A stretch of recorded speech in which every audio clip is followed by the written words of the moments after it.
Welcome friend, I'm so happy that you're here. I'm Agatha and today I'm going to be showing you how to make a baba tee. The baba tee is a button-up hexagon shirt. It's a modification that I came up with for a hexagon cardigan or hexagon sweater. The main difference being that it is short sleeve with a comfortable circumference of the sleeve. It has a button band and it also has a collar. Honestly, you can make this into a cardigan, into a sweater, whatever it is, but I think that the main thing that is different about the baba tee is having a sleeve circumference that feels comfortable and you can modify it to however loose, however tight you want it. If you've ever made a hexagon cardigan or sweater before, I expect that you're going to be feeling very comfortable with making this project with just some additional little steps here and there to give you the perfect fit. But just in case you've never made one before, the general concept is we're going to make a hexagon. When you fold it over, it gives you this type of L shape that you can then join at the back, and it's gonna give you a top. Since this is a made-to-measure pattern, there is no real average of amount of yarn that you're gonna need in order to make this. Obviously, it depends on the weight of your yarn, your own measurements, how loose or how tight you want it to be. But I'm going to be giving you some general guidelines that I found were really helpful for me to determine if I had enough yarn to make this top or not. But in general, if you decide to make the baba tee as a short sleeve, it is already going to be using a lot less yarn than maybe you would expect out of a hexagon cardigan. As far as what hook size to use, I would recommend that you start with whatever is recommended by the yarn label. But honestly, just try different hook sizes until you reach the fabric that you want. That is the most important thing. You may not want your granny stitch to be super scrunched up or for it to be super loose. Just give different sizes a try until you reach the result that you're very happy with. For this baba tee that I'm wearing right now, I used a lace weight yarn and I used a 4mm crochet hook because I noticed that with that size, I got a not super loose granny stitch while also not being super scrunched up. I didn't want it to be a super thick granny stitch either. I wanted this to be very airy and very drapey. So I just tried different sizes until I reached what I felt I was most comfortable with. So the first thing that I'm going to recommend to you is you grab a button-up shirt or a t-shirt or any other garment that you are very happy with the way that it fits you. We're going to be getting our measurements off of this garment. The baba tee that I'm going to be making for this video is actually for my mom. I asked her to give me a button-up short-sleeved shirt in order to take the measurements out of. She of course gave me a long sleeve shirt, but that is fine because I do think that you could very easily make a baba tee and just make it long sleeve. We're not going to be making that today, but honestly, once you start digging into this pattern, I think that you'll realize that it is very easy to customize this pattern to make it long sleeve. The other thing that I'm going to recommend for you to do is pick the yarn, right? Pick whatever yarn it is that you're considering using for this pattern. Split it up across 5 equal parts. This is some reclaimed yarn from a granny shrug that I had made my mom, so I'm going to be remaking it into a baba tee. It was very convenient that it already used 5 skeins of 100-gram balls, but even if the yarn that you're using don't come in 5 very convenient skeins, it doesn't matter. Just take the total amount of grams that you have and divide it by 5. And the purpose of this is because we want each hexagon of our top to use no more than 2 parts of the entirety of the grams of yarn that you have. If one hexagon takes more than 2 parts, then unfortunately I don't think that you have enough yarn. You will need to get more. So I think that we are all set to get started, so let's get into it.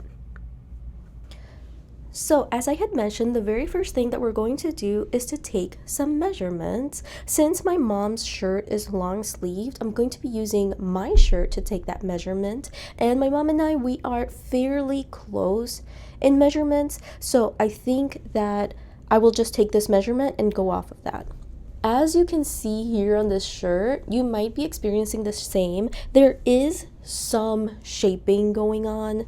Also, even though this sleeve here is extremely short, it doesn't feel as short once it's on my body because of the sleeve shape.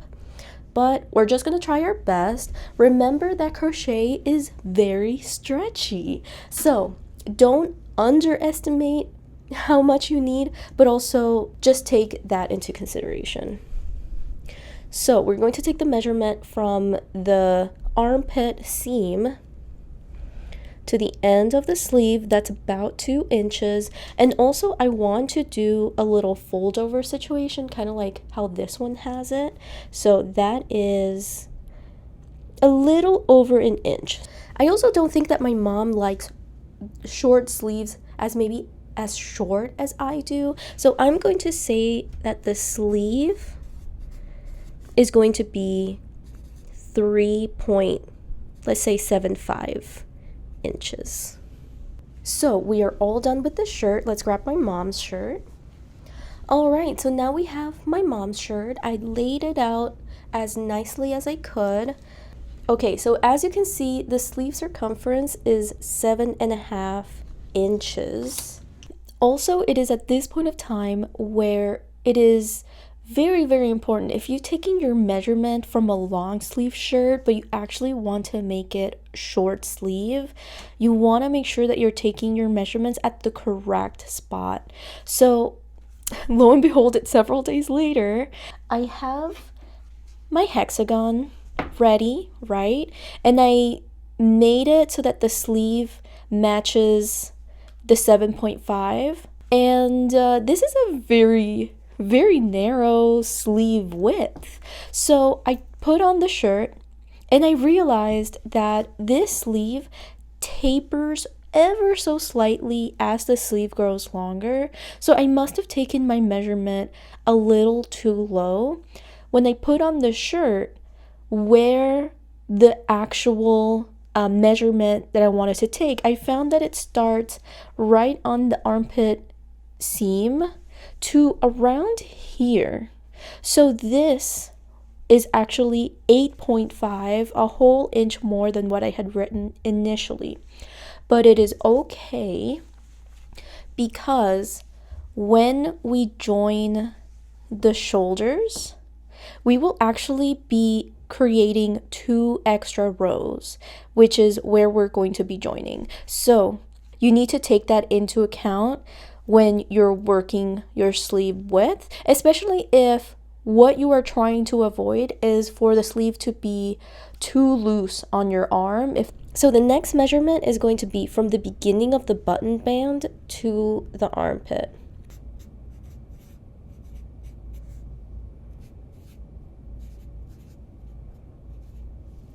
The next measurement is going to be from the armpit seam all the way down to the bottom. As you can see, this shirt does also have a little bit of shaping here. That's fine. Just do it to this point, and you can always make this longer once you are able to try this on and compare it to your body.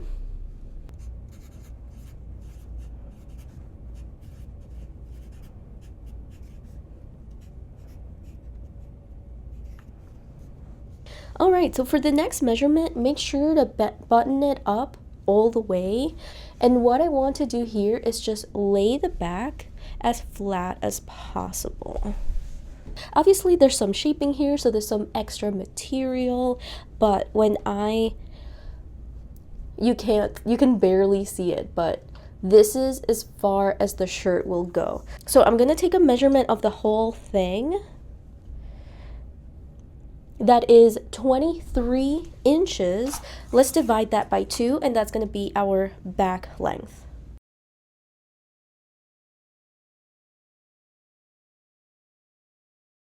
That's all of our measurements.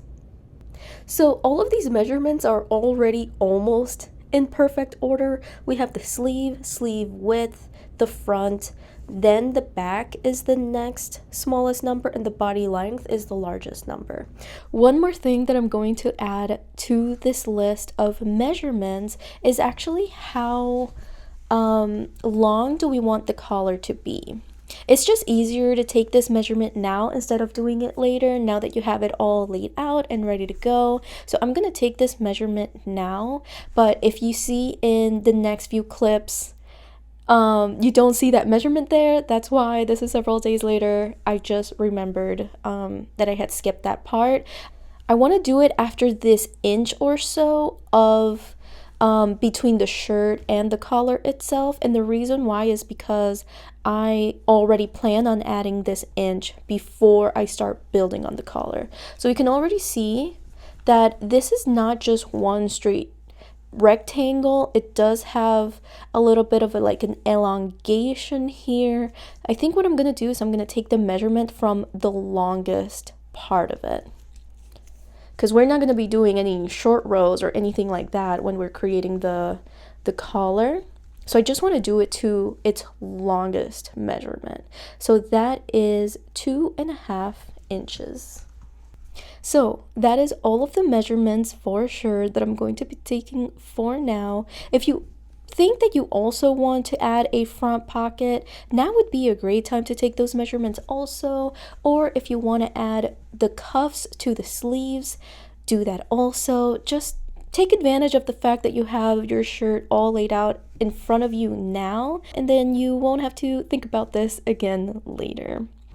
Alright, so for the next step, we're going to try to figure out which crochet hook we want to use for our yarn.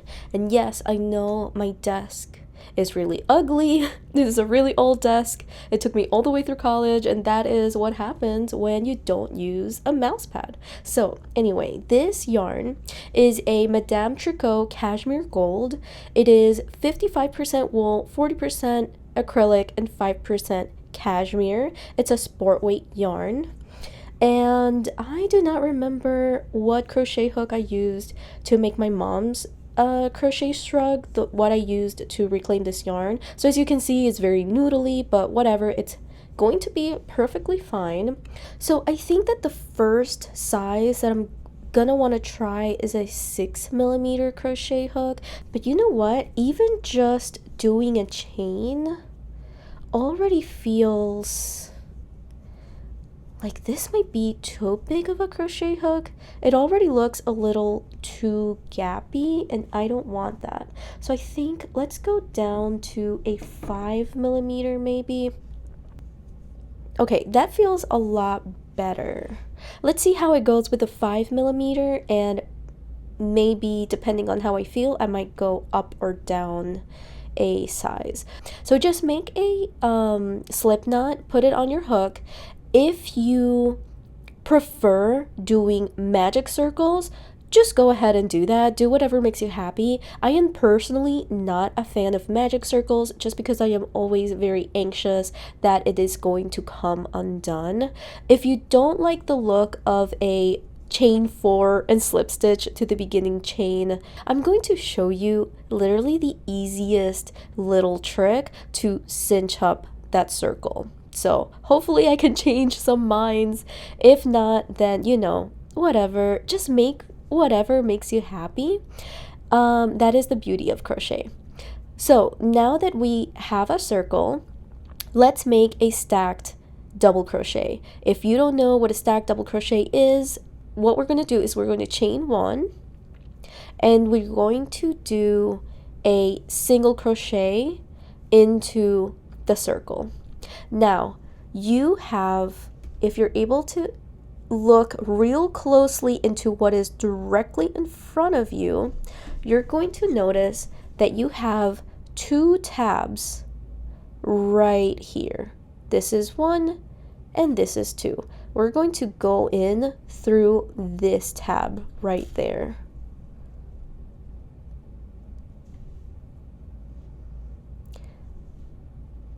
Then we're going to pull through. We have 2 loops on the hook. We're going to yarn over and pull through 2, and that is a stacked double crochet.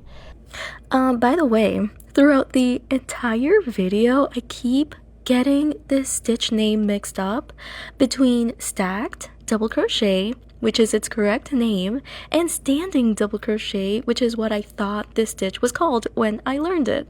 So yeah, I'm sorry for the confusion. I'm referring to the same thing. That is my preferred way instead of doing a chain 3. If you would rather do a chain 3, then do that. Now we're going to do 2 double crochets into the circle. That is 1 granny stitch. Let's chain 2 and let's do 3 double crochets in the circle.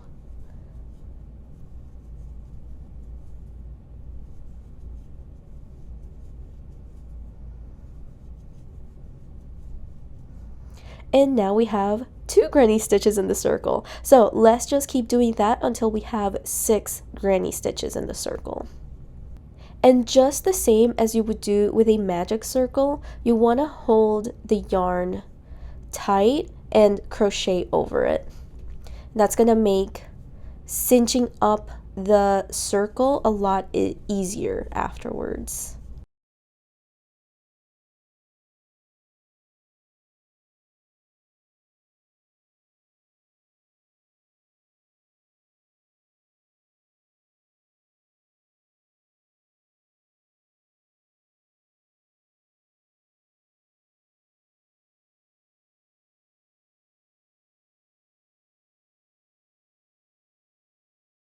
Alright, so we have 1, 2, 3, 4, 5, 6 granny stitches.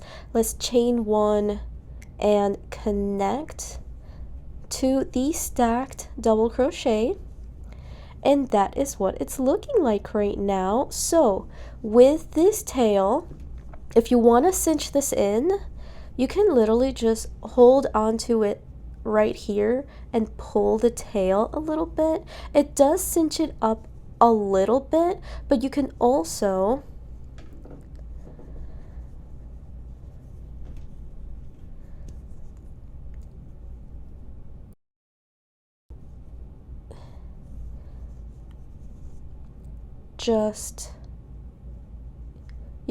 just thread it like this on the back and cinch as you go.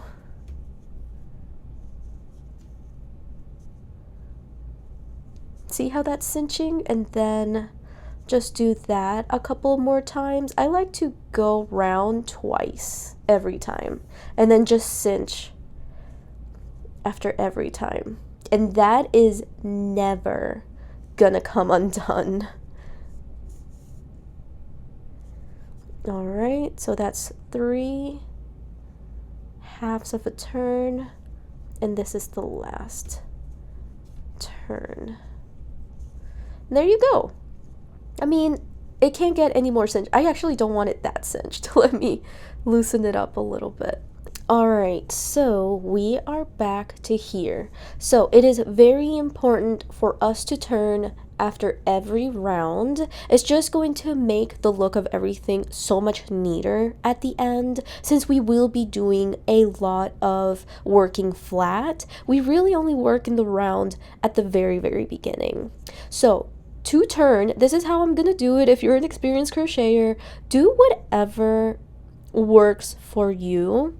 But in case you want to know how I'm gonna do it, what I'm gonna do is I'm going to chain once, turn, and then chain into this chain 2 space. I'm going to slip stitch in there. And now I actually want to chain one more time. So I know it looks a little bit bulky right now, but I promise you down the line you really will not be able to see it. But again, if you don't like the way that this looks as you keep working it, then just do whatever is right for you. So now that we're here, we're going to do another stacked double crochet. So again, you do a single crochet, you go in through this one leg, yarn over, pull through, yarn over, pull through 2. And we're going to do 2 double crochets into this same space. Now without chaining, let's go into the next space. We're going to do a double crochet. Let's do 2 more. Chain 2 and 3 more double crochets.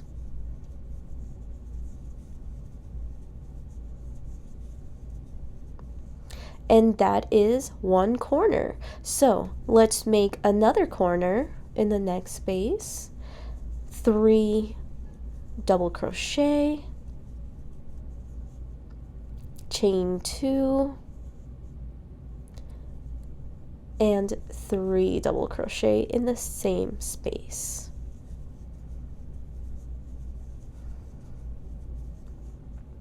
Now let's do that in the next 1, 2, 3 spaces, and I will meet you when we're back here.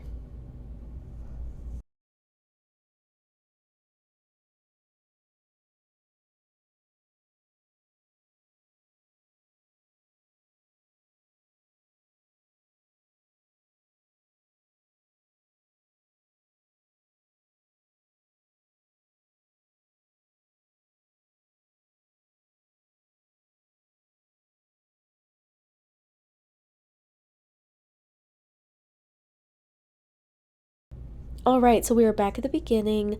Let's go ahead and make 3 double crochets into this first space we worked on.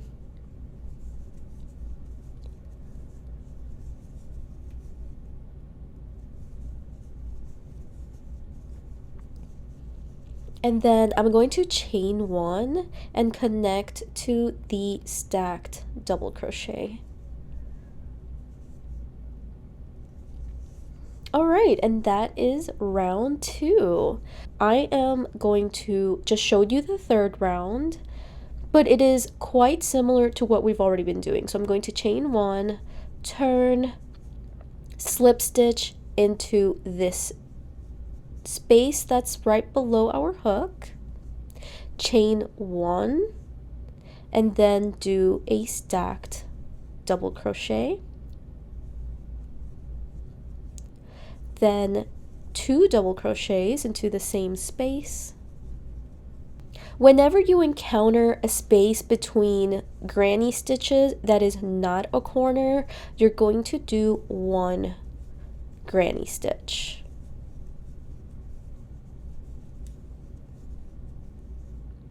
And whenever you reach a corner, you're going to make 1 granny stitch, chain 2, and another granny stitch to make a corner.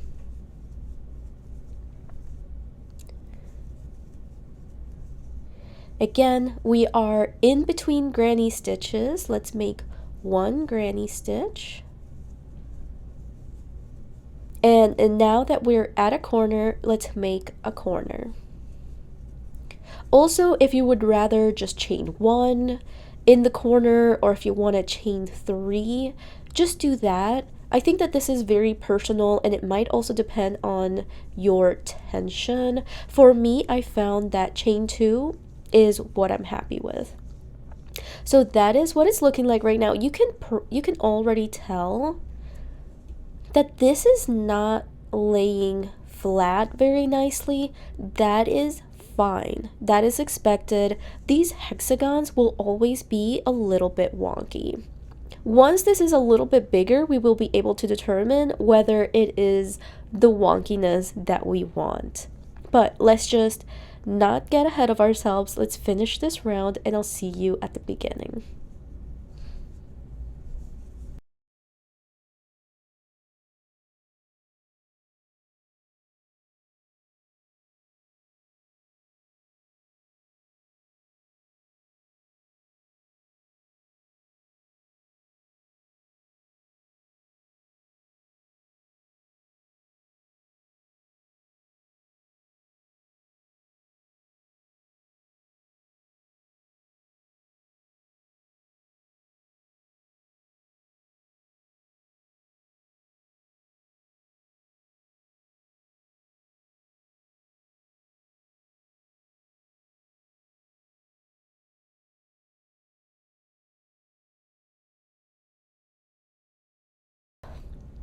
All right, we are at the beginning, so let's make a granny stitch in that beginning space.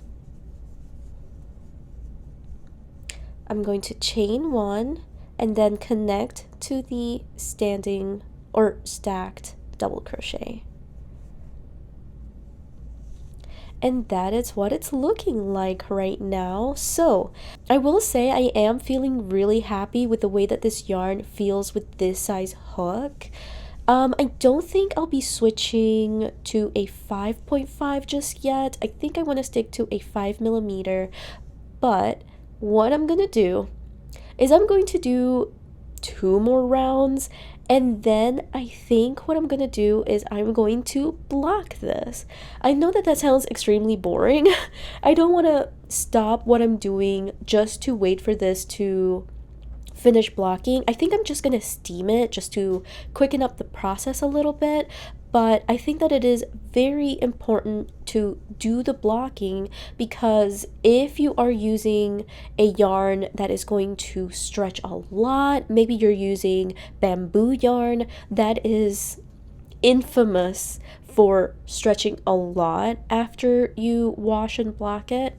This is mostly wool and acrylic, so I don't expect a really big change, but I do still think it's going to be important to make sure that the final product is going to be as close as possible to what my original vision is. So I'm going to do 2 more rounds and I will meet you once I'm done.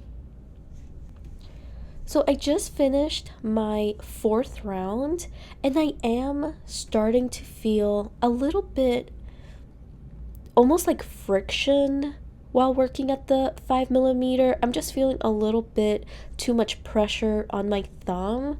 I'm wondering if maybe I do want to try a 5mm hook. And yes, I know this is a really ugly hook, but it's my favorite. These are my favorite hooks. I think for the next round, I'm going to try a 5.5mm, see how it feels. And if it feels good, I'm just gonna restart this hexagon with the 5.5mm. You're not gonna have to watch it if I decide to go that route. But this is part of the process of figuring out the perfect crochet hook size. Alright guys, we are back, and I actually just did 2 rows using the 5.5mm hook. I can already tell that the pressure that I was feeling in my thumb is really minimized. And also, I don't know how noticeable it is maybe on camera for you, but I can definitely tell that these granny stitches from the last 2 rounds are a lot less scrunched up than the ones that I was making with the 5mm hook. So I think I've decided that I will switch to the 5.5 to do this whole project. Which is very exciting. It does mean that I will need to completely redo this hexagon, but I don't mind. This literally did not take very long at all, so I don't mind redoing it.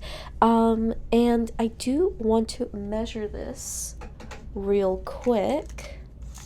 So if we remember, we figured out that we wanted the sleeve length to be 3.75 inches. This is not quite that, but I do think we are pretty close.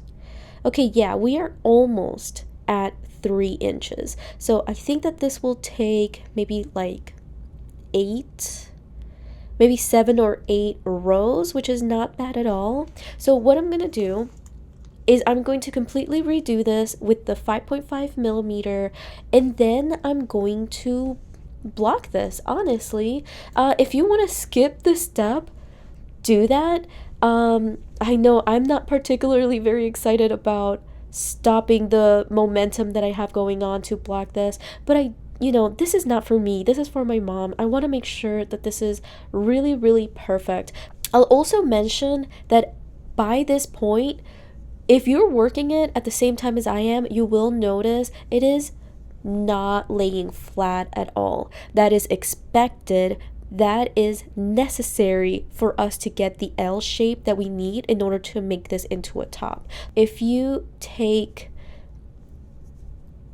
any one of the corners and just put them together like that, and then just flatten it out, you'll see we get a little L shape. And that's all you gotta do to make sure that it is looking correct. If yours is fully flat, there's something wrong.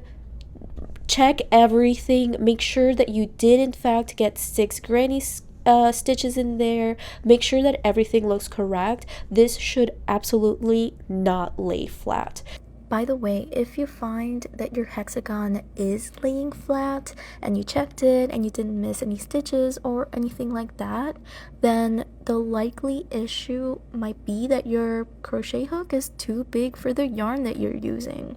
So a couple of suggestions is maybe try going down a hook size, or maybe consider experimenting with granny stitches that instead of being 3 double crochet are 4 double crochet. But in any case, you do want it to look like mine in this video, so you're just gonna have to keep trying different things until you get there. So I will see you guys after I've redone it and blocked it. Alright, and we are back. I did remake the hexagon with my 5.5mm hook. I ended up doing 1, 2, 3, 4, 5, 6, 7, 8 rows. I did block this. You can already tell, oh my god, the difference is just so crazy with just a little bit of blocking can do. It grew only like a 1/4 inch, which is really good. So I know that I can stick pretty closely to the measurements that I had taken back when we did this, but you know, just expect a little bit of growth. So right now we are at 3.5 inches. We want to do 3.75. So I will do one more round.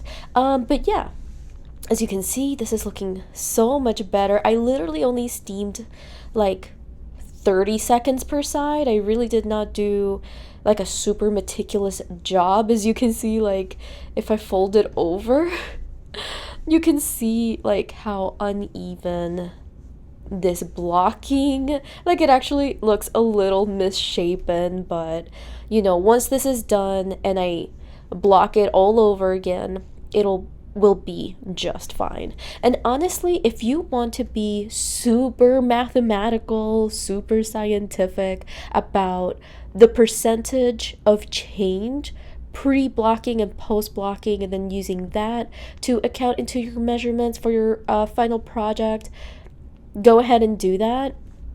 I definitely want this project to come out really nicely for my mom, but I also don't want to get bogged down into the nitty-gritty details like that. Okay, so I'm just gonna do one more round, and then I'm going to show you how to go from working in the round to working only 5 sides for our sleeve. So I will see you in a second.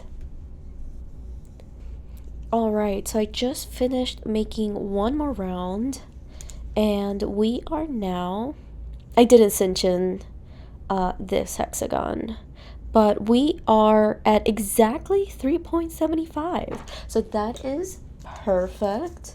Now we're going to move on to working flat.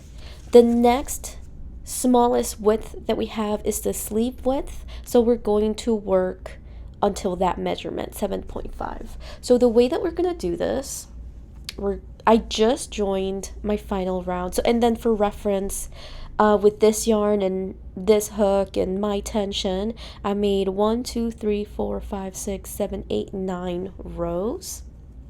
So I'm just going to turn the same way that I have been turning up until now.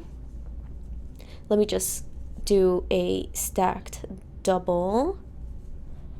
Alright, so this is where we are. As we know, now we're going to start working on only 5 sides of the hexagon, excluding the very last side.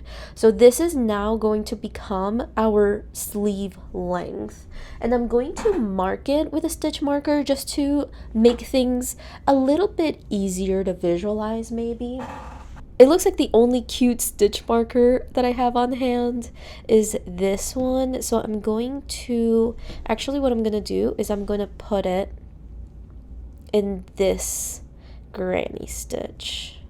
And you know what? I'm gonna put one more stitch marker on. And again, I don't have any other cute ones, but I'm gonna put it here. Alright, so we have our stitch markers. We have marked the beginning and end of this entire side that we're going to be ignoring. We're gonna start working in this direction, right? So we're going to do 1, 2, 3, 4, 5 sides like normal. When we reach this corner, we're actually going to make only one granny stitch in this corner, and then we're going to start working flat. We're going to work up and then go back. 1, 2, 3, 4, 5. When we reach here, we're just going to be working in this manner. And then we're going to continue working like this until we reach our next measurement, which is 7.5. So I'm just gonna get started here, and I'm gonna meet you when I reach this stitch marker. Alright, so we are at the corner. This is the corner from the row below. This is one granny stitch in that corner. As you can see, here's our stitch marker, here's our other one. This is the side that we are skipping completely. So because we are working granny stitches flat, you will notice we will have to do a little bit of back and forth between how we are starting and ending our rows. What I was trying to say is that it's a 2-row repeat. That's it. It wasn't so complicated. Sorry, I made it sound so weird. So the way that I am going to turn, you can do it the same way that I am if you think that you might enjoy how I'm doing it, but do it whichever way makes you happy. I'm going to chain 1 and turn. Then I'm going to go into the first double crochet, go right in there, do our standing double crochet. I'm going to do a double crochet in that same spot. And I'm going to do a granny stitch in the following spot.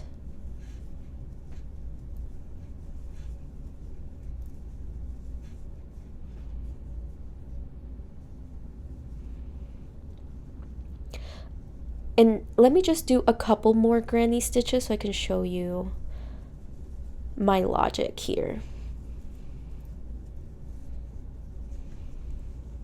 Alright, so this is what it's looking like right now. The reason why I did 2 double crochets here is because once we're done working the entire hexagon, we will go back and pick up all of these stitches, and then we will also be picking these stitches on the side to do a nice border, or we might be joining the 2 hexagons so that I can have like a really nice simple spot to pick up stitches from while not being left off with a massive gap right here. So let's lay this back down again, right? I'm going to do the 5 sides again. I will meet you at this stitch marker again, and I'll show you how I'm going to finish this round and how I'm gonna start the next. Alright, so we are back at our stitch marker, and what I'm gonna do is I'm gonna do 2 double crochets into this very first double crochet from the row below, so that way we can mimic as much as possible the way that we started the round. It's going to give us a very nice and consistent border to work with. Sweet. So now to start the next round, I'm going to chain one and I'm going to turn just like I usually do. So I will do a standing double crochet into this very first double crochet. But I'm gonna leave it at that. I'm not gonna do another one. I'm gonna go straight into the space above this double crochet from 2 rows below, right? And I'm going to do a double crochet, or I'm sorry, I'm gonna do a granny stitch right here. Alright, and this is the way that it's looking like right now. We have our sleeve length. You can see that we're growing in all of these directions except here. And we can take a good look at how these are shaping up. So we have, this is the last corner that we did in the round. This is our first row flat. This is our second row flat with a half granny stitch here in the border. This is how we're starting this row. When we reach the end of this row all the way over here, I'm gonna do, you know, granny stitch, granny stitch, granny stitch, right at the very end. And when I reach here, I'm going to do 1 double crochet and then work up and start working back. But having said that, go work on your project, go have fun, and I will see you in a second. And we are back. This is what the hexagon is looking like right now. So as a reminder, this is the hexagon up until the second largest measurement of our hexagon measurements, which for me is the sleeve width. It is 7.5 inches.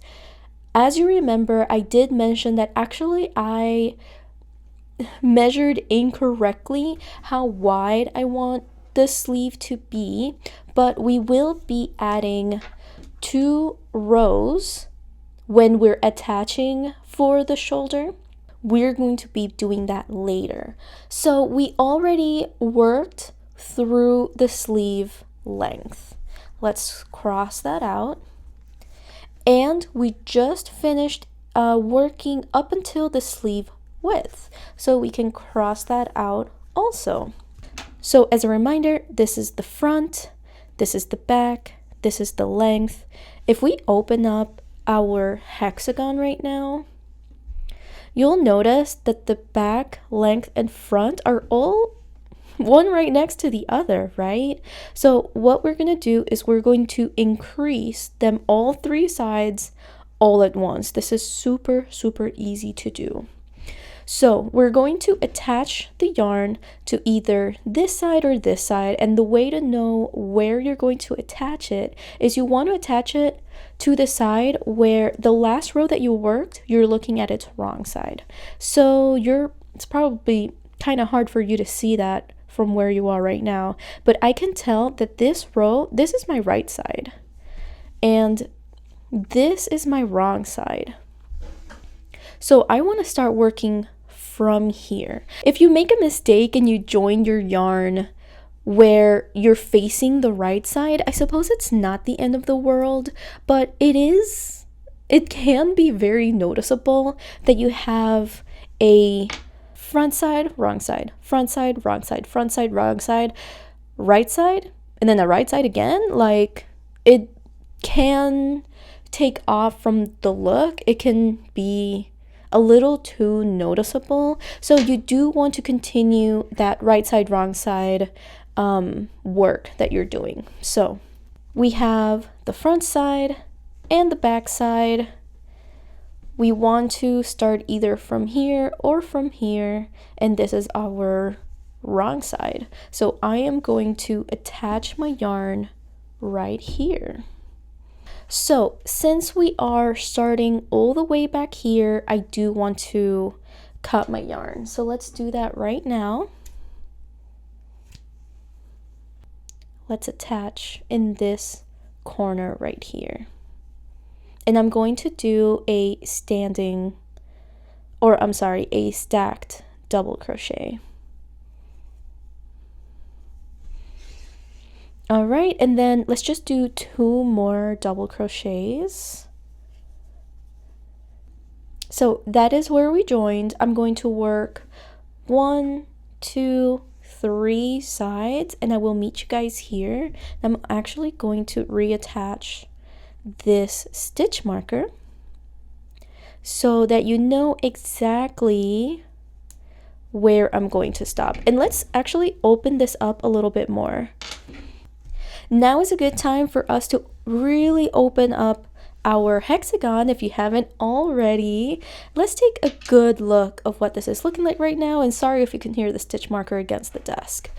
So as you can see, this is quite an odd shape, right? We have the sleeve length, and here is where our shoulders are. So it is looking quite funky, but if it's becoming a little bit hard for you to know exactly where you are and what you're looking at when you open up your hexagon the way that it is, it's fine. It makes sense. It is a little bit confusing the first time that you do these sorts of projects, but if you've ever confused, just fold up your hexagon. And maybe I fold it weird. Maybe I fold it like this. That makes no sense. Just keep some stitch markers at hand and you will be able to figure out where you are. So I can already tell this is where we had our stitch marker earlier. I know that this is my sleeve length. So then I can just fold this up. And I'm able to figure out where we are. And I wanted to show you guys what growing the hexagon flat can look like. So here we were working in the round. You can see that is clearly a corner right there. And this is the beginning of us working flat. So this is how it's going to look.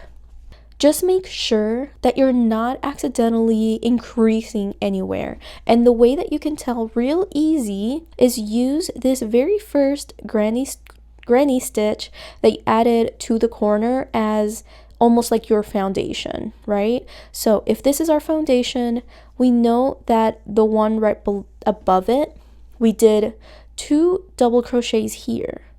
But right above that, you really only want 1 granny stitch to align with the one directly below.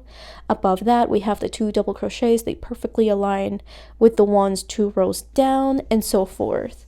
I'm always nervous that I'm going to be accidentally increasing this and would start like growing in that direction.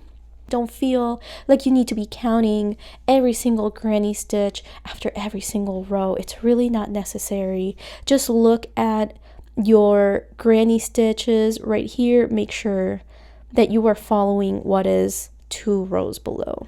But for now, I'm going to continue working on the back, length, and front, and I will meet you guys when we reach the stitch marker. And we are done with working our back panel, length of the shirt, and front panel, the 3 sides that we were planning on working on. So what we're going to do now is we're just going to keep working flat. You've already been doing this for a while, potentially, so you already know how it goes. That is a stacked double crochet. What I'm going to do is I'm going to do 1 more double crochet. And then I'm going to work granny stitches working here. And then when I make it to the beginning of my round, all the way over here, right? So when we reach it, it'll look like this. I'll be working granny stitch, granny stitch, granny stitch. I'll do 2 double crochets in the very last double crochet. All right, 1 and 2. So to start our next round, I'm going to chain 1, do a stacked double crochet. All right, and then I'm just going to work one granny stitch right here. You can tell it's gonna match the granny stitch that we had done 2 rows below. And then when you reach the end of this row, also just make sure that you do your granny stitches normal and then 1 double crochet to match what you did in the beginning. So I think that that was a good refresher of what we need to do. So I will work this around 5 more rows and I will meet you then. Alright, so I crocheted a couple more rows. We have made it where these 3 sides meet the little over 10 inches that I needed them to measure. So let's open this up. This is starting to get too big for it to fit on the whole screen. And I can't put you any further back, so I'm sorry about that. But let's open up our hexagon. This is what it's looking like right now. This is where we started to work on the 3 sides, and this is where that first row ended.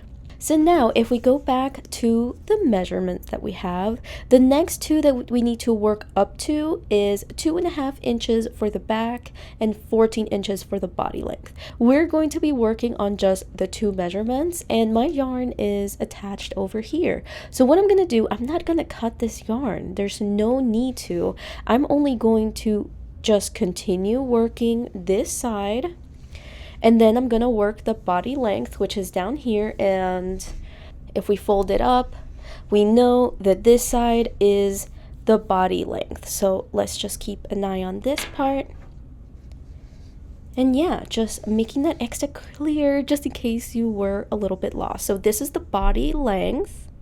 We're going to continue working on this side. So this is going to become the back, which means that we're going to leave this side as it is. This is going to become our front. To make sure that I don't continue working this side, now that I know that I don't want to, let's grab this stitch marker and let's put it in this corner over here as an indicator. And I'm going to move this stitch marker also, so just to help us visualize where we started working on this section and where we are ending that first row. So I'm going to keep working just these 2 sides until I reach this measurement, and I will meet you then. Alright, so this is what the hexagon is looking like right now. It's definitely gotten to the point where it is too big to fit on the frame. So the only thing that we have left to do on the singular hexagon is to grow the bottom. So you can do this in more than one way. You could either make a full second hexagon and join and then just work the bottom of both hexagons at the same time. I am not going to be doing that. I'm going to be increasing on the hexagon itself. The reason why I am doing it separately is because I feel like when you are working flat like this and then you join another hexagon and then you start working across the 2, I've noticed, maybe it's my tension or just the way that I work the yarn, it's a very noticeable, sometimes, gauge difference. The way that the stitches lay look fairly different, and I'm not a big fan of that. So this is where my yarn was. I left myself a pretty big tail just in case it doesn't hurt. I'm gonna have a lot of extra yarn, I can already tell. And to join the yarn to the bottom, you probably already know the drill by now. I want to join the yarn in a way where I can continue the right side, wrong side, right side, wrong side kind of look. And just to make things easier for myself, let's do some stitch markers. So I'm going to add this stitch marker to where I am joining the yarn. And I'm gonna put this stitch marker to where I want to work to, so the end of this row. So this is what we're going to be working on, and I will meet you right here. And here we are finally done with our first hexagon. And I'm really glad that I took the time and effort, even though it really is not that much effort at all, to just block after every little section to make sure that the measurements are exactly what I needed them to be. And also, it would be at this point of time where you would know if you have enough yarn to finish this entire project or not. If you recall, in the beginning of this tutorial when I was giving tips on yarn, I had recommended that you grab the entirety of the grams of yarn that you had and divided it by 5, and know that each hexagon should not take more than 2 parts of that total amount of yarn. So my hexagon took me about 1.5 of my total yarn. So you're going to see at the end that I'm going to be left over with a lot. But I wanted to come on and say it because I didn't say it in the video. But also because, you know, this is a made to measure pattern, and with those type of patterns, it's always so hard to know how much yarn you're going to need for your project. So I hope that that tip comes in handy for you.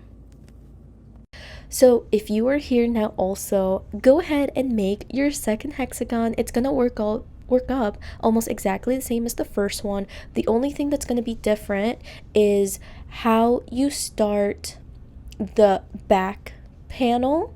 If you remember, when I started the back panel for this one, I didn't cut the yarn, I just continued working my rows. So whatever side started growing, that now became my back panel. So when you're working on your second one, you will need to cut the yarn. You will need to add it so that you can work in the opposite way. So on this one, I continued working right around here. And my row kept going, all the way up until here. So for the next hexagon, you would actually join down over here so that you could work bottom panel and what would then become the back panel. So it can get a little bit confusing. Just remember the general rules that I've talked about while working on this one. You want to continue the right side, wrong side, right side, wrong side type of way that we're working it. And if at any point of time you're confused, just fold up your project and just take a good look at it. I'm gonna be super honest, making this tutorial right now, I've been trying to preach the measure twice, cut once type of mentality, and I've made so many mess ups. Honestly, I've tried to avoid you guys seeing them at all because I want this to just, you know, I feel like it distracts from the general tutorial. But, you know, do as I say, not as I do. Measure twice, cut once, do it right, and that is gonna make this project go by so freaking quickly. So if you are here now also, go ahead and make your second hexagon. I am very happy to announce that I already have my second hexagon all set up and ready to go. I've been working on this off screen.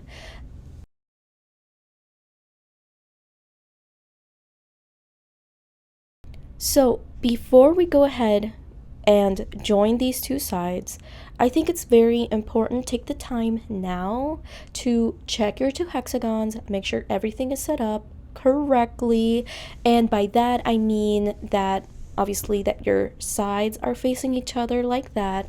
Also make sure that you folded these the right way that you want them to be folded. I am taking into consideration the very first round, and I want that right side to be facing me. So I made sure on both sides everything looks good. So I'm going to give you an overview of what is going to happen now. What the next steps through completion are going to be: first, we're going to join the back of our two panels. We're going to join the shoulders of them also all the way across. And then we're going to work a collar band, and we're going to work the collar. And then at the end, if you want to add also little finishing touches at the sleeves, you can do that also. But that is the rest of the steps. So let's get started with the first one of those steps. Joining of the backs. So ideally you would have left at least one of your hexagons with the yarn attached. If you didn't, it's not the end of the world. You'll just have one more end to weave in. And there are many different ways in which you can join these two hexagons. If you have a specific way that you really like, it's your go-to, then go ahead and do that. I am going to show you my go-to. So to attach the back panels, what we're actually going to want to do is place the hexagons in a way where we are facing the wrong side of the last row we worked on the back panel. And that is going to look something like this. You can barely see anything at all. These are pretty big at this point.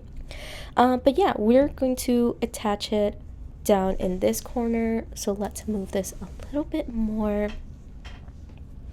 Got some pretty long tails. I left them pretty long, so it's easier to weave in at the end. And also I'm gonna have so much yarn left over, so it's not like it's a big deal.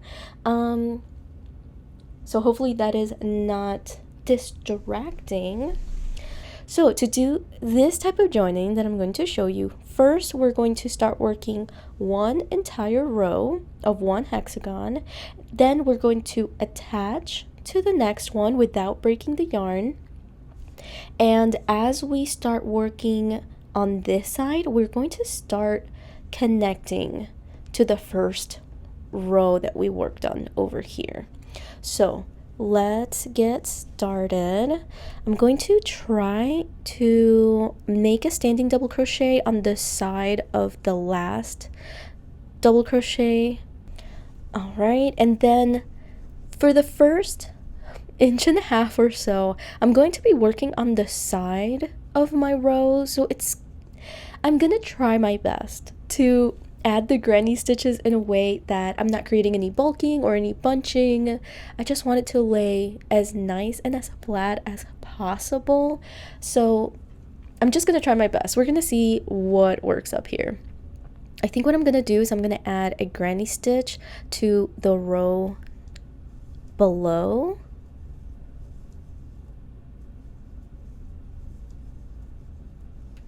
And then I think I'll do the next granny stitch in the top of the last double crochet 2 rows below. So it's almost like in between these 2 rows.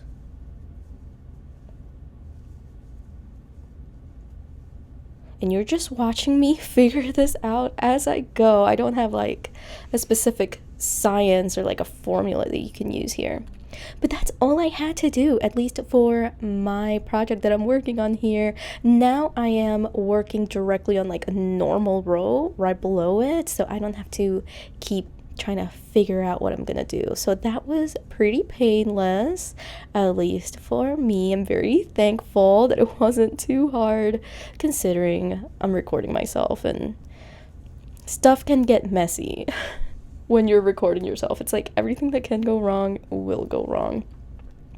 But that is what that is looking like right now. I'm going to continue working this row all the way to up to here, and I will meet you here.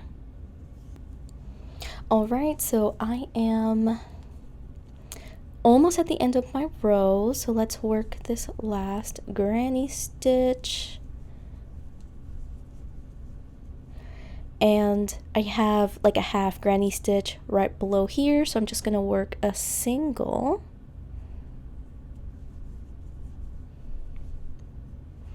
And that is our first row. So now we're going to attach to this side over here, and it looks a little crazy again because of the long tails. Ugh, it is what it is right now. So what I'm gonna do is I'm gonna hold my yarn like this, and I'm going to do a double crochet like that. And now let me do like a few chains and try to move this around without messing anything up.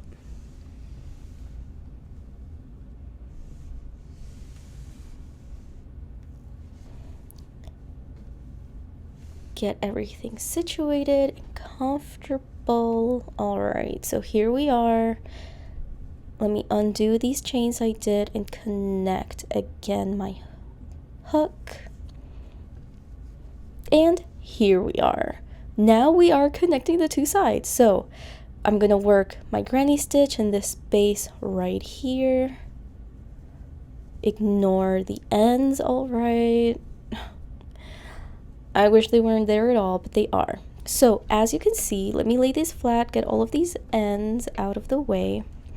As you can see, on this side we have the one double crochet and granny stitch. Here we have the one double crochet and the granny stitch. I'm going to slip stitch into this space right here.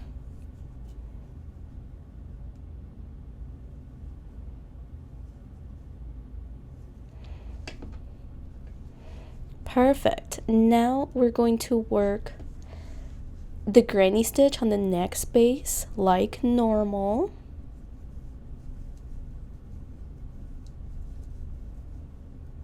All right, and now we're gonna slip stitch into the next space.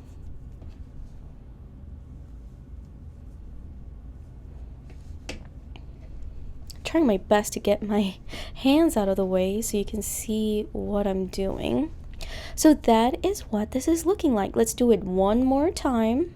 All right, we're going to work a granny stitch in the next space that we can work it, and then we're going to slip stitch into the other hexagon's next available space.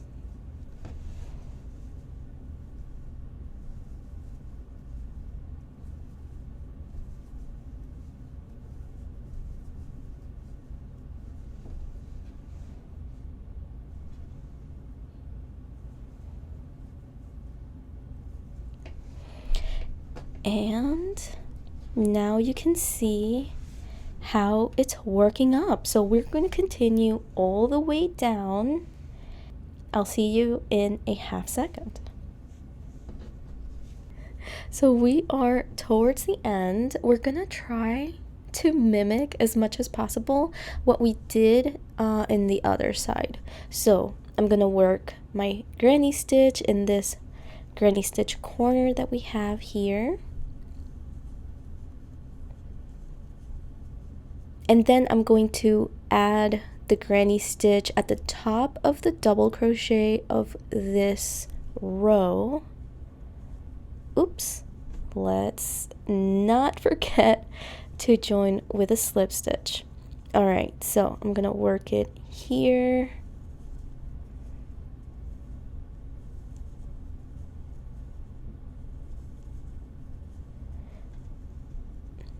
That's perfect. Join with the slip stitch.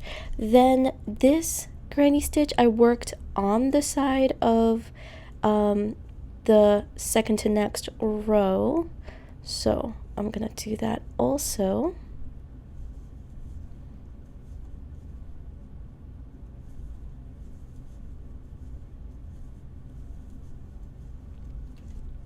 Slip stitch to join.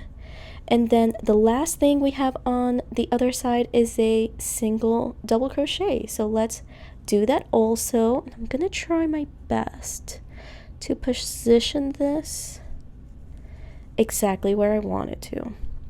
All right, and then we're going to slip stitch to that double crochet to end our joining.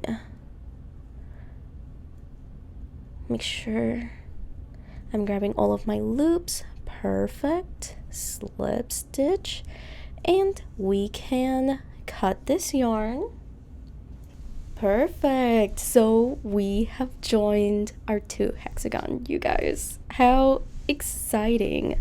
So in a little while, we are going to block this. It will relax it quite a bit, and it's gonna look really nice. But the next step that we're gonna do is join the shoulders. So it's gonna be basically the same thing. We're going to work one row all across, and then on our way back, we're going to be working our row and joining with slip stitches. So let's look at our shoulders here. And I am facing the wrong side of this last row, so I actually want to join right here. So let's do that now. So let's do our slip knot attached to the hook, join here,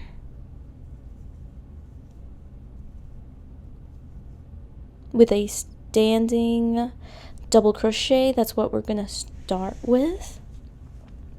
And the row below mine has like a single double crochet. I'm gonna try to mimic what happened on the row below that one, so like a half granny stitch. So I'm gonna go ahead and do that.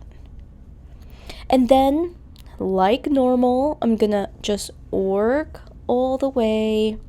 When I reach the side of the rows, that's when I'm gonna have to try things out a little bit, see what type of spacing works for me. It'll probably be different for you. Just try your best.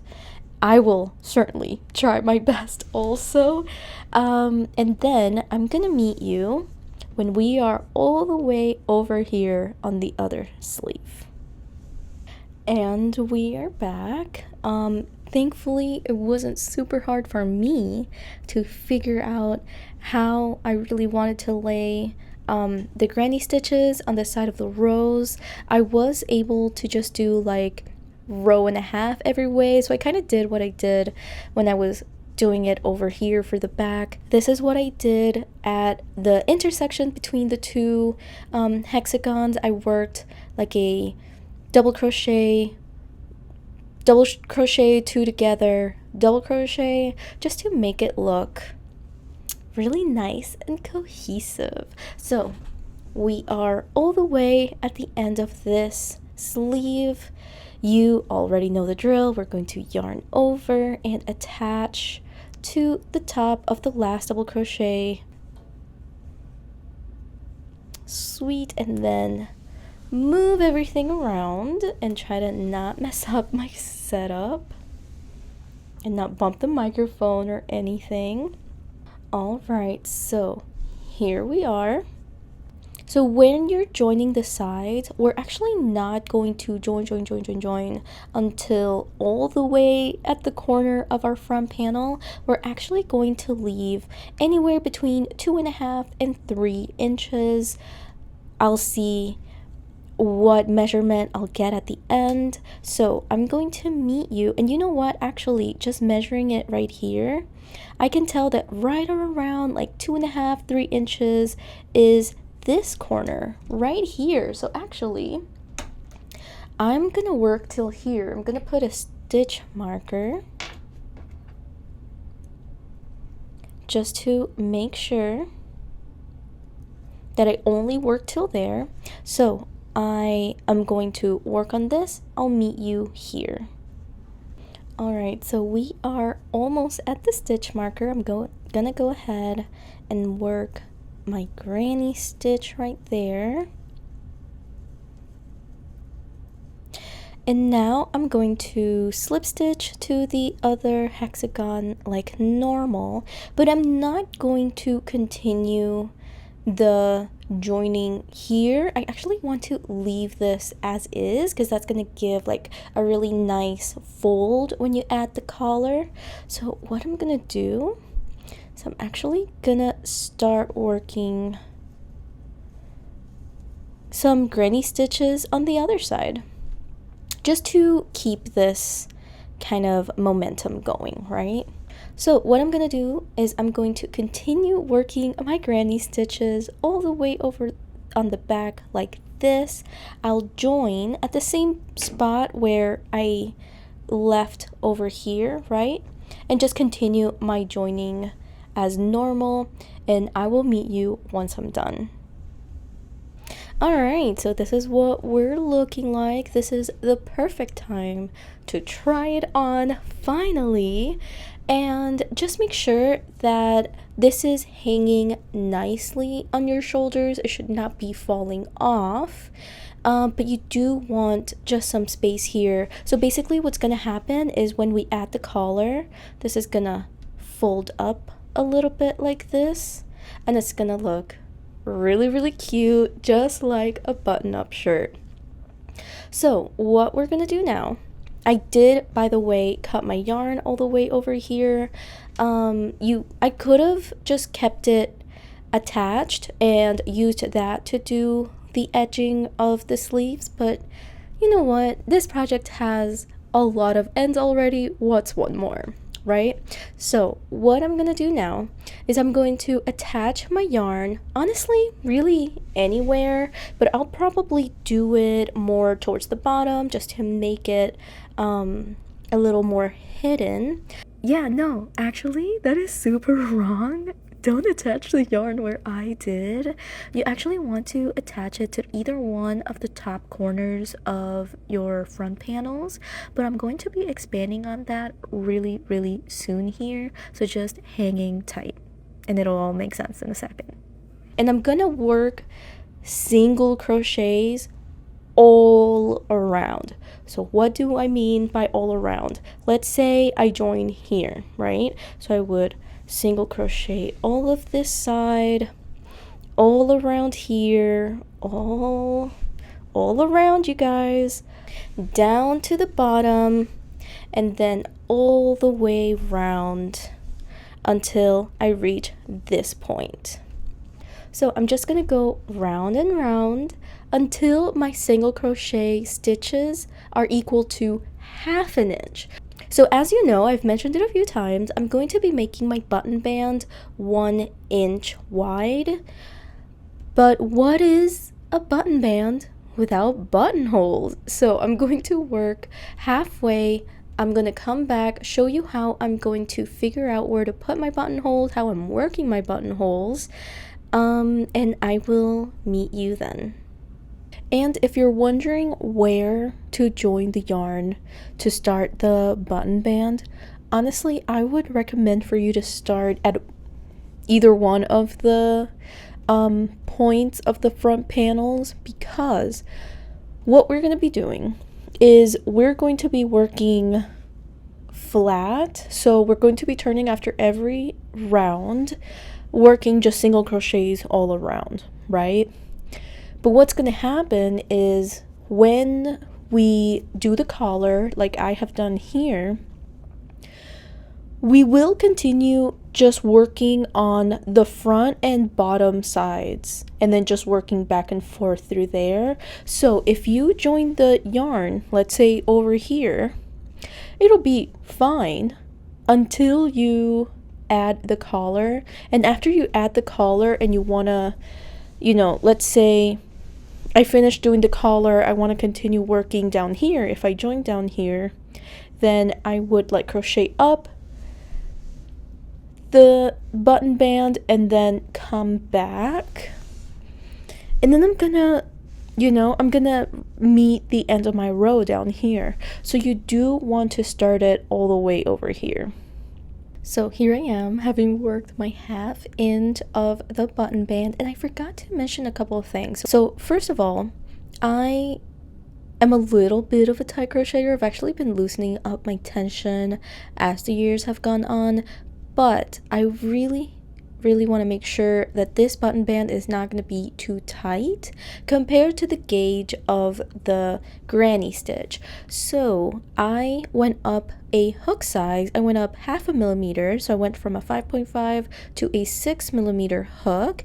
Another thing that I thought could be helpful is to know that for every corner, like here or also down here, I worked a 3 single crochet corner, and then after every round I just do another 3 single crochet on the middle single crochet of the row below, just to keep things increasing at a good pace.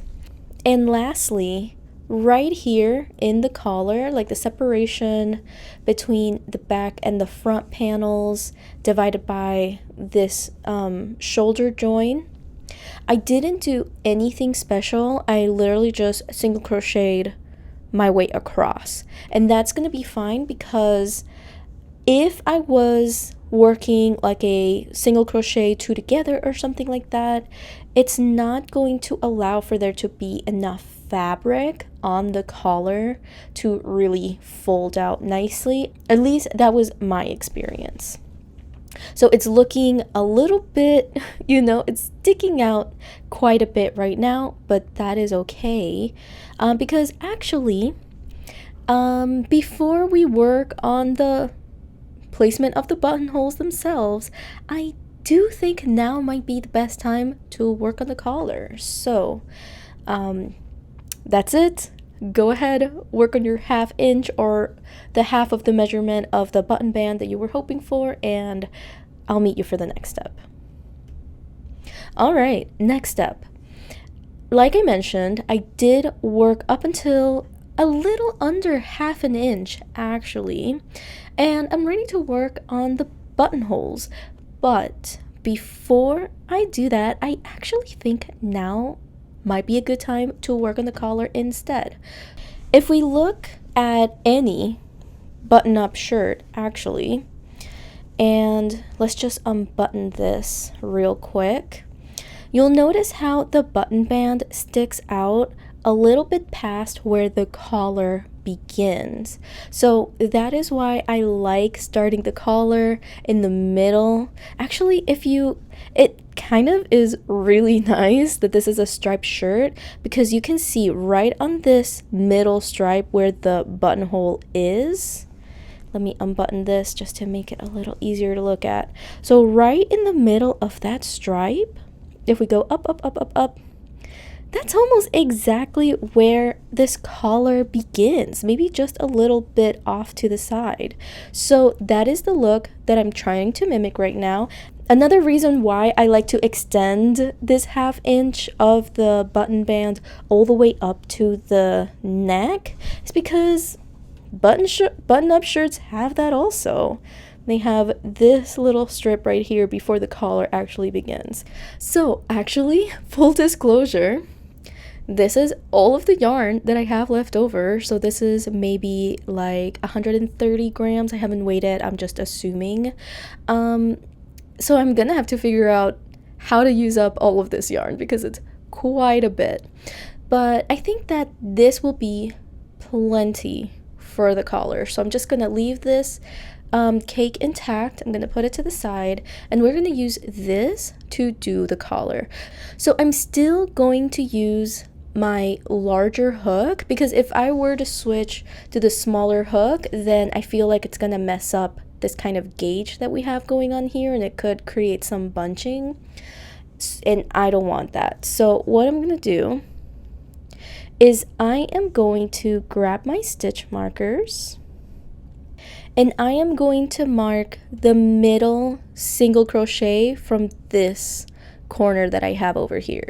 So as you know, I mentioned that on every corner I was working 3 single crochets. So I'm just gonna mark the middle one. Here's my other stitch marker. Now I'm gonna put it in this middle one. Making the collar is going to be so easy, you guys. We're literally just going to attach our yarn on one side and work it over and over, just flat. And we're just going to do that until we reach the measurement that we wanted for our collar. When I measured the shirt last time, I measured it, I figured out that it is 2.5 inches long, wide.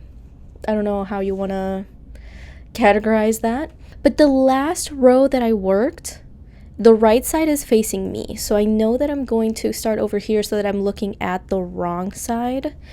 The one thing you do want to be really mindful about when you're working on the collar is we do want to try to start having the collar fold out. So what I'm gonna do is for the first and last stitch that I work, I'm gonna work just like normal. But for every other single crochet after that, I'm either going to be working on the back loop only or front loop only. So this is how my shirt is just laying. Like this is the right way facing me. And since I'm starting here, right, I want my collar to fold out. So I would single crochet on the back loop only. If, however, maybe you are starting over here instead and you want the collar to fold towards you, then you would work on the front loop only. Now, when you're done with the collar, the folding is not going to be perfect. All right? The working on the front loop only or back loop only can only do so much. However, not to worry. I have a little trick up my sleeve to make it fold super extra nicely, but that is going to be the last step of this process, which honestly, we're almost there. And just to be super extra clear, working on the back loop only or front loop only, you're only going to do that on the very first round. After that, you're just going to work row after row after row of single crochet like normal. And then feel free to cut your yarn. You're not gonna need to keep it attached or anything. So I will see you once I'm done with my collar. You guys, can you see the finish line? Just like I do, I'm so excited. We are so close to having this project be done. So we are finally at the point to do some buttonholes. So what I'm gonna do is I'm gonna use this shirt as a guide on where I'm gonna put these buttonholes. And I'm thinking, let's see, this has 1, 2, 3, 4, 5, 6, 7 buttons. I don't know if I'm gonna do 7 buttons. I think I might just do like 1, 2, 3, 4 and call it a day. I don't think this top needs 8 buttons because it's not like my mom is gonna wear it with nothing underneath. I don't think she would. It's a little too see-through, right? So what I'm gonna do is I'm just going to maybe unbutton this. So I already did the first buttonhole. It's right here. I knew that it was going to be like right after, right where the collar is. Actually, I might redo it and just do it a little bit lower. But yeah, basically the first buttonhole for me, I want it to be this one right here. It might be a little too high up and I need to show you how to make it anyway. So let's go ahead and do that. So to do a buttonhole, it literally could not be easier, okay? So I think this will also probably depend on what's the thickness of the yarn that you're using. But with this yarn that I'm using right now, I could do 2 chains, skip 2 stitches and do a single crochet on the next stitch, and that's a pretty good sized buttonhole, honestly. So I'm just gonna do that for every single buttonhole, okay?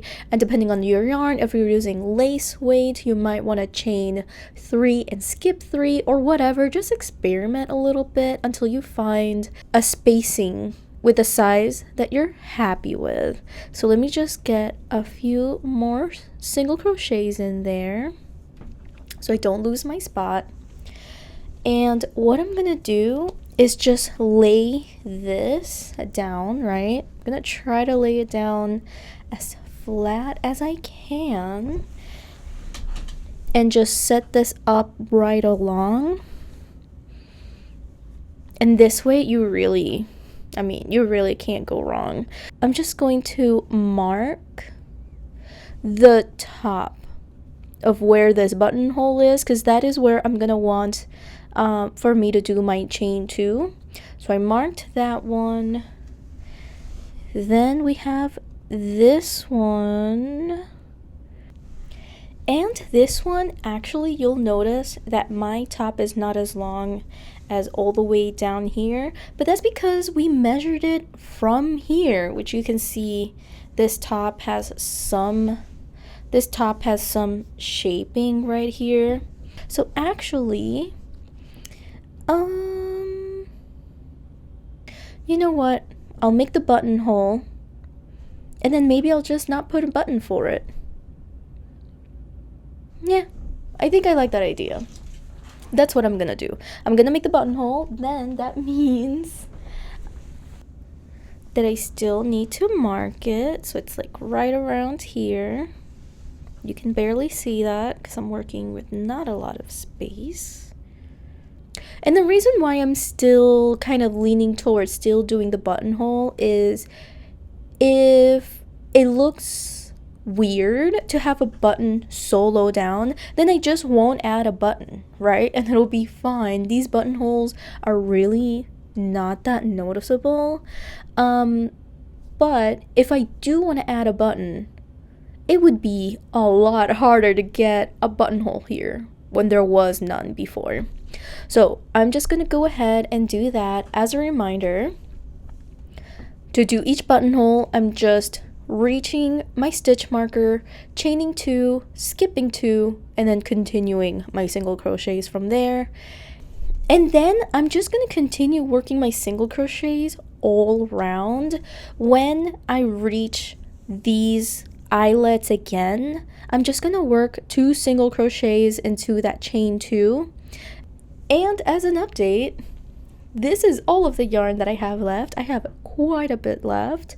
If you're running out of yarn and you're really worried about running out of yarn, then I would recommend for you to leave the button band to be thinner, okay?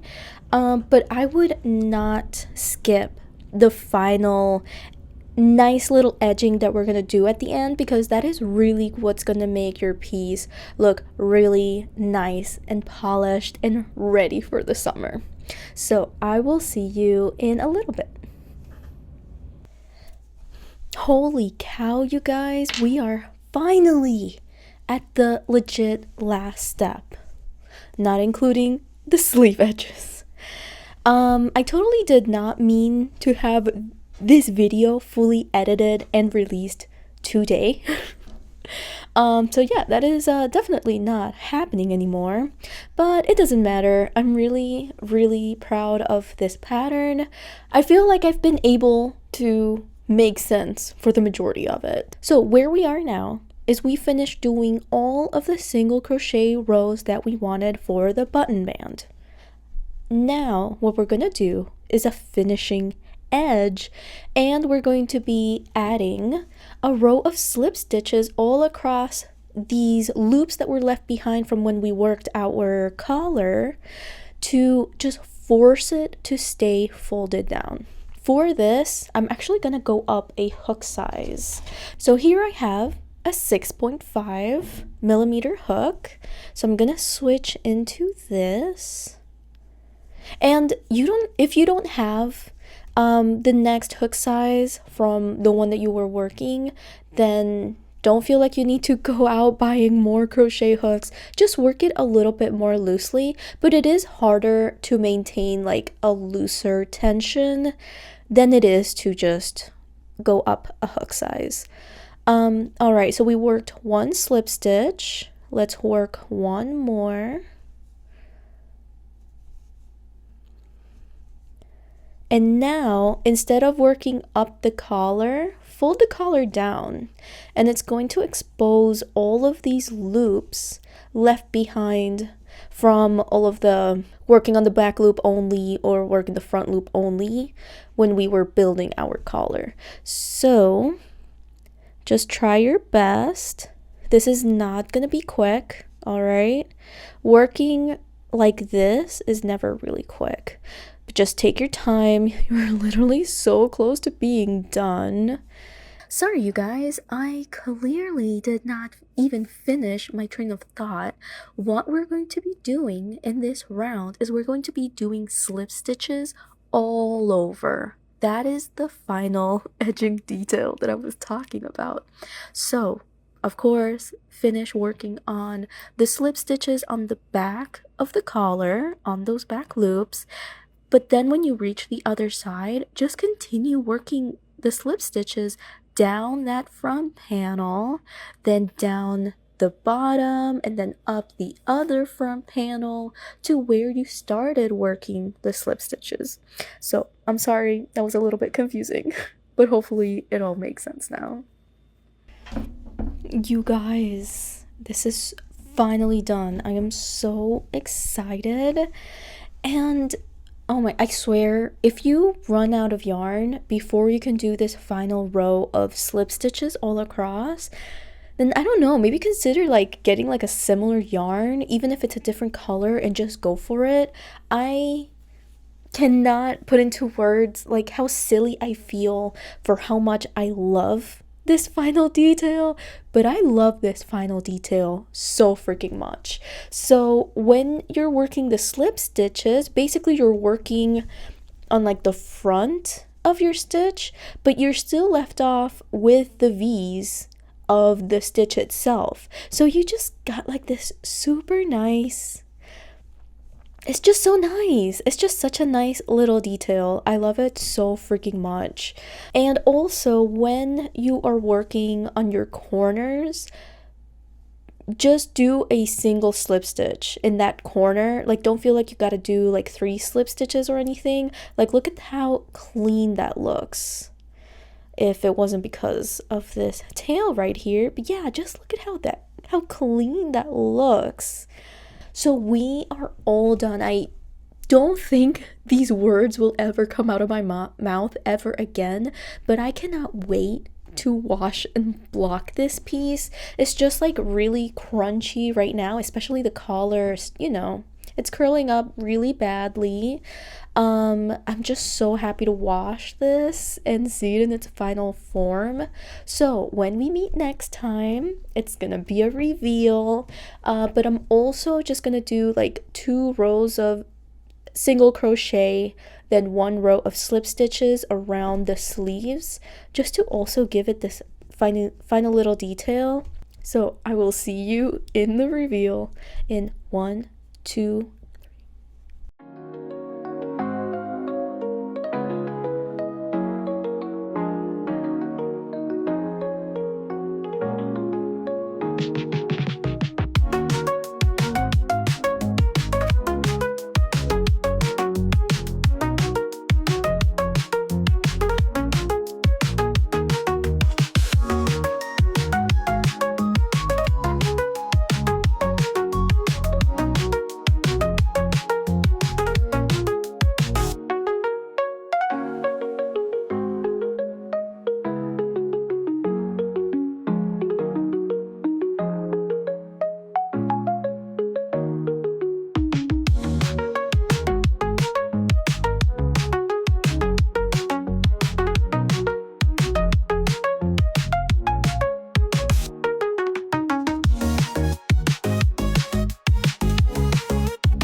and here we are with our finished Baba tee. I'm not wearing it right now because honestly it is pretty warm, with this yarn being mostly wool, mostly acrylic, and just a tiny bit of cashmere. This is pretty warm. This is definitely not going to be a summer garment. So I need to honestly like reconsider the short sleeves. And I was left off with so much yarn in the end that I think I'll have enough yarn to add long sleeves. So I think that that's one update that I'm going to be making for this top for my mom. And after adding like long sleeves, I think that this is going to be a great little button-up shirt like top for her to wear in the fall and spring and maybe even the winter. This could be warm enough to wear in the winter. And right now I am wearing my prototype. This is the very first Baba tee. This is the one that started it all. For this one I used a lace weight yarn that is mostly alpaca and a little bit of wool, but it's nowhere near as warm as that one. This one is really nice. And hopefully it can give you a little bit of inspiration and an idea on how different yarns might look in this top. But yeah, I've been wearing the heck out of this one ever since I made it. Like, it's already pilling, which is a little bit sad, but it is what it is. There's nothing that we can really do to stop that other than be very careful about which yarn you're using to make your project. And that doesn't just go to the Baba tee, it goes to anything and everything. And in the end, this top took me about 20 days to complete, and that is considering that I made a lot of mistakes and I had to rip back, and also I was working on other things in the meantime, like I wasn't just working on this. But if you get started right away when this video comes out, I think that you're going to have a really good chance to wear this throughout the summer. And even if you don't, if you're watching this in the future, whenever it is, you can still make this into a long sleeve top, and you can wear it the way that you would wear any other button-up shirt that you would in your wardrobe. My favorite way to wear button-up shirts is just like this, just open with a top underneath. So this works really great for me, and I hope that you will enjoy your Baba tee just as much as I enjoy mine. And I don't know how noticeable it was, but I am not one to make a lot of tutorials. I think that this is only the third that I've made, but if you like everything crochet and knitting and maybe even crafting, then please consider liking and subscribing, and I hope that I will see you in my next video. Hasta la próxima. Ciao!